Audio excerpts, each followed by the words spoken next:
ஓம் ஸ்ரீ குருப்யோ நம. ஸ்ரீ மகாபரிவாச்சரணம் மகாபரிவாச்சரணம். இன்றைக்கி தெய்வத்தின் குரல் பாகம் 3ல் அடுத்த தலைப்பு உபவாசம். இது பக்கம் 656லேருந்து 684 வரைக்கும் இருக்குது. இது பகுதிகளாக பிரித்து படிக்கிறேன். இன்றைக்கி முதல் பகுதி 656ஆம் பேஜிலேருந்து ஆரம்பிக்கிறது. ஏகாதசிக்கு இரட்டை போஜனமா? ஏகாதசியாம் து கர்த்தவியம் சர்வேஷாம் போஜனத்வயம். இது ஒரு ஸ்லோகத்தின் முதல் பாதி. இதற்கு என்ன அர்த்தம்? ஏகாதசியாம் து கர்த்தவியம் சர்வேஷாம் என்றால் சகல ஜனங்களாலும் ஏகாதசி என்று என்னவாறு செய்யப்பட வேண்டும் என்ற அர்த்தம். என்ன செய்யப்பட வேண்டும்? போஜனத்வயம் என்று ஆன்சர் வருகிறது. அர்த்தம் புரிகிறதோ இல்லையோ?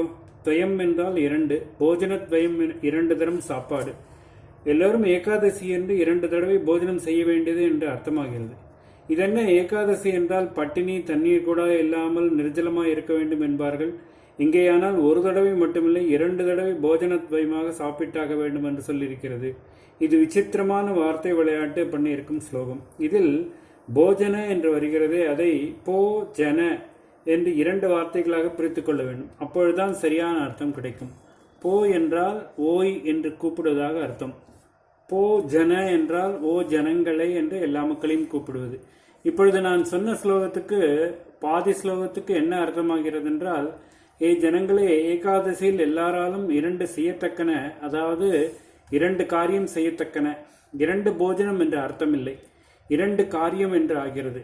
ஏகாதசியில் சகல ஜனங்களும் செய்ய வேண்டியதான அந்த 2 காரியங்கள் என்ன? அதை ஸ்லோகத்தின் பின்பாதி சொல்கிறது. சுத்தோபவசக பிரதமக சத்கதா சிரவணம் ததக. முதல் காரியம் உபவாசம், 2வது காரியம் பகவத்கதைகளை கேட்பது. ஏகாதசியாம் து கர்த்தவியம் சர்வேஷாம் போஜனத்வயம் சுத்தோபவாசக பிரதமக சத்கதா சிரவணம் ததக. சகல ஜனங்களும் ஏகாதசி என்று சுத்த உபவாசம் இருக்க வேண்டும், ஈஸ்வர மகிமைகளை கேட்க வேண்டும்.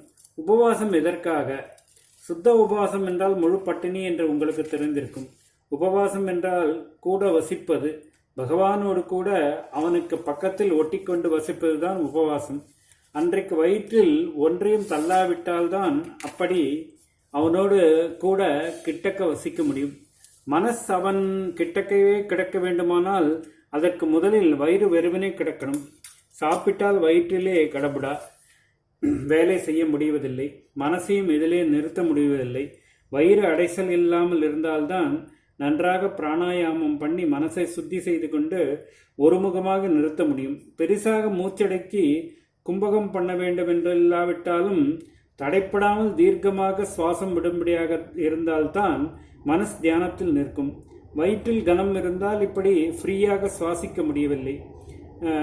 இதற்காகத்தான் உடம்பை நெற்று போல் ஆக்கி கொண்டு அதனால் சுவாசத்தை ஃப்ரீயாகவும் மனசை லைட்டாகவும் பண்ணிக்கொண்டு நன்றாக ஈஸ்வர தியானத்தில் ஈடுபடும் பொருட்டு எப்பொழுதுமே ஆகாரத்தை லகுவாக வைத்துக்கொள்ள வேண்டும் என்றும் பட்சத்துக்கு ஒரு நாள் சுத்தோபவாசம் அனுஷ்டிக்க வேண்டும் என்றும் சாஸ்திரம் விதித்திருக்கிறது.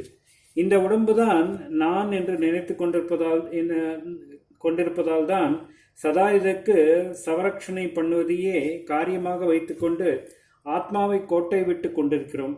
இந்த தேகாத்மா புத்தி போகணும். இதற்காகத்தான் சரீரத்துக்கு சிரமத்தை தருகிற உபவாசங்களை சாஸ்திரம் விதித்திருக்கிறது. உபவாசங்களால் சரீரத்துக்கு ஏற்படுகிற சிரமங்களை சிரமமாக தெரியாமல் பழக்கிக் கொள்கிறோம் என்றால் அப்பொழுது தேகத்தையே பிரதானமாக மதித்து அதன் சௌகரியத்தையே கவனிக்கும் அபிமானத்தை விடுகிறோம் என்றுதானே அர்த்தம். பசி எடுத்தாலும் பட்டினி கிடந்து பழகு, வம்பும் வீணும் பேசுவதில் சுகமிருந்தாலும் மௌனம் அனுஷ்டி, கண்ணை இழுத்து கொண்டு போனாலும் தூங்குவதில்லை என்று ராத்திரி பூரா விழித்துக்கொண்டு ஈஸ்வர சம்பந்தமாக ஏதாவது பண்ணிக்கொண்டிரு. இப்படியெல்லாம் பழக பழக தேகாத்மா புத்தி போகும். சரீரம் எப்படியானாலும் சித்தம் பரமாத்மாவிடம் நிற்கும்.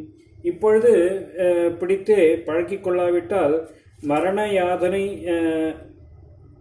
என்று சொல்கிறார்களே, அந்த பெரிய ஹிம்சை சரீரத்துக்கு வரும்போது மனசை எப்படி பரமாத்மாவிடம் செலுத்த முடியும் என்றுதான் சாஸ்திரங்கள் விரத உபவாசங்களை வைத்திருப்பது. ஜீவிப்பதற்கு சாப்பாடு அவசியம்தான், இல்லாவிட்டால் உயிர் போய்விடும். ஆனால் சாப்பாடு கொஞ்சம் ஜாஸ்தி விட்டால் கூட உடம்புக்கு வியாதி வகைகள் தான். ஆரோக்கியத்துக்கு காரணமான ஆகாரமே லிமிட் தாண்டி விட்டால் நோய்க்கு காரணமாகிவிடும். மெஷின்கள் கூட விடாமல் வேலை செய்தால் கெட்டுப்போய் விடுகின்றன என்று அவ்வப்போது ரெஸ்ட் கொடுக்கிறார்கள். இப்படி வயிற்றுக்கும் ரெஸ்ட் கொடுத்தால் ஆரோக்கியத்துக்கு ரொம்ப நல்லது. உடம்பு என்று முழுசாக வந்து எடுத்துக்கொண்டால் அதற்கு 6 நாள் வேலை கொடுத்தால் 1 நாள் லீவ் தருவது என்று ஏற்பட்டிருக்கிறது. ஆனால் இந்த உடம்புக்கு உள்ளே வயிறு முதலான உறுப்புகள் தனியாக வேலை பண்ணிக்கொண்டே இருக்கின்றனவே. இவற்றில் ஹிருதயத்தையும் லங்ஸ்களையும் கொஞ்சம் கூட ரெஸ்ட் கொடுத்து வைக்க முடியாது. வயிற்றுக்கு கொடுக்க முடியும், கொடுக்கவும் வேண்டும். ஏனென்றால் ஸ்தூலமாக வெளியிலிருந்து வஸ்துக்களை வாங்கி கொண்டு அரைத்து கரைத்து ரொம்பவும் உழைப்பது அதுதான். எப்பொழுது பார்த்தாலும் வேலை செய்யும் கருவி கெட்டுவிடுவது போல ஒரு வேளை மாற்றி இன்னொரு வேளை என்று ஓயாமல் வேலை பண்ணினால் ஜீரணக்கருவிகள் கெட்டுவிடும். ஆகாரம்தான் ரத்தமாகி பம்ப் ஆகும்போது மூளைக்கு பாய்கிறது. அந்த மூளை ரொம்ப நுட்பமான அவயம். அதனால் அதற்கு இந்த இரத்த ஓட்ட வெயிட்டை அவ்வப்போது குறைக்க வேண்டும். இதற்கெல்லாம் உபவாசம் உறுதுணை செய்கிறது. ஓம் ஸ்ரீ குருப்யோ நமஹ. மகாபிரிவாஜனம் மகாபிரிவாஜனம் மகாபிரிவாஜனம்.